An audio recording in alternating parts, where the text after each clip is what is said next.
As ciências abertas, elas preconizam uma série de políticas de abertura no processo de produção e divulgação científica, né? Ela também prima pela ideia de transparência nos debates acadêmicos, sobretudo no que diz respeito da revisão por pares, né? Enfim, então, um artigo ele deve entrar dentro de um periódico da forma mais transparente e aberta possível, sem um anonimato, e nós primamos tanto, né, sobre o double blind, ou seja, a ideia de que as avaliações, né, enfim, são feitas às cegas, né, pelos pares, ela cairia por terra, né, dentro da premissa do Open Peer Review, enfim, em que tanto os autores quanto os pareceristas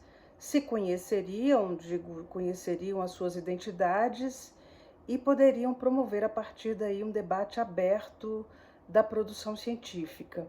Essa é uma das premissas, né, enfim, e que inclusive está conectada a outra premissa que tem sido experimentada por vários periódicos, que é do preprint, né, ou seja, uma antecipação de publicação no sentido de que os artigos eles podem ir inicialmente para uma plataforma aberta, até serem avaliados pelos pares e assim receber o aceite dentro de um periódico acadêmico.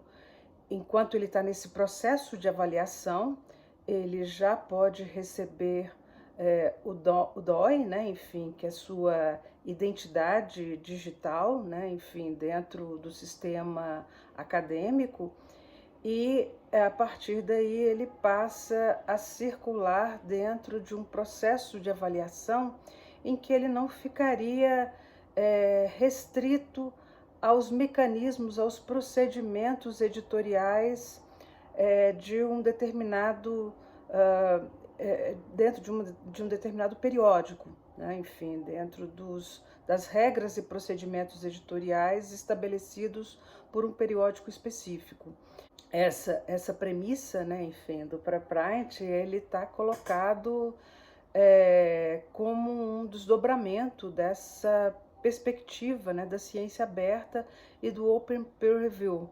Uma outra questão importante aí é a questão do acesso aberto, né, que diz respeito à possibilidade tanto dos artigos, né, enfim, quanto dos dados de pesquisa estarem abertos para o público acadêmico, assim também como do público geral, né, enfim, sem que haja aí um processo de restrição, né, enfim, por pagamento, e que as revistas elas deveriam ser amplamente acessíveis.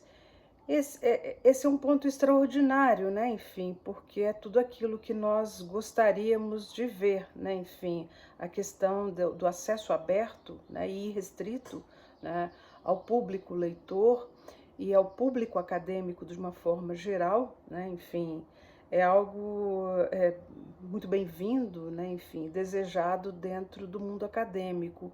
Mas ele coloca outras questões, né? Enfim, que diz respeito a questão da, da manutenção, do financiamento, dos custos de publicação, porque ainda há uma ideia, né, enfim, recorrente de que as publicações no mundo virtual, né, enfim, as publicações digitais, elas não têm grandes custos, né, de publicação, o que não é verdade, né, enfim, os custos são altos em termos de manutenção de uma revista acadêmica em meio digital, que dizem respeito à revisão, à diagramação, ao tempo, né, enfim, de trabalho dos editores das revistas, ao tempo de trabalho dos pareceristas, enfim, há muito trabalho envolvido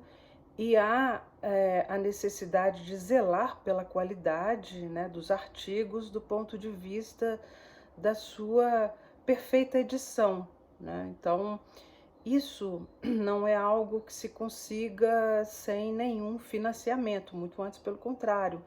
Então, para que exista esse procedimento, né, da total abertura e da não necessidade, né, de pagamento de taxas, né, ou de cobrança de taxas, é necessário também que se pense em conjunto um processo de financiamento público dos periódicos, né? Então, essa é uma questão importante.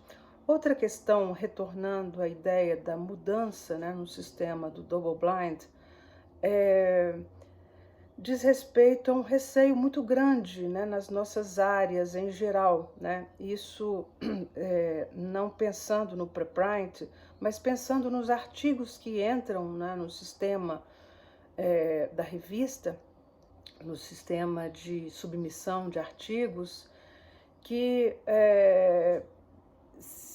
que ainda se valem, né, enfim, na nossa grande maioria da nossa área de ciências humanas e particularmente de história, do mesmo procedimento da avaliação cega por pares, porque ela entende que ela nos isenta, de certa forma, de certas subjetividades, né, enfim, no processo de avaliação, porque o processo amplamente aberto, né, enfim, ele ainda exigiria uma certa mudança, uma transformação na área em que, enfim, todo o processo de pesquisa e de produção da pesquisa, ele já estivesse aberto, divulgado, né, enfim, e que também as nossas áreas elas tivessem um processo de produção mais coletiva, o que ainda não é uma realidade, né, enfim, na nossa área acadêmica, tanto pela nossa cultura livresca quanto pela nossa cultura ainda mais individualista de produção da pesquisa. Nesse sentido, o nosso corpo editorial não considera ainda que o Open Peer Review ele venha com muita força para as áreas acadêmicas e de divulgação científica, né, nos periódicos, já, né, enfim, que isso aconteça de uma maneira muito rápida, né? Eu acho que ainda temos que passar ainda por um processo longo de transformação, exatamente por essa razão, né? O nosso sistema double blind, ele ainda nos preserva no sentido de que ele garante uma certa isenção de subjetividade no processo de avaliação.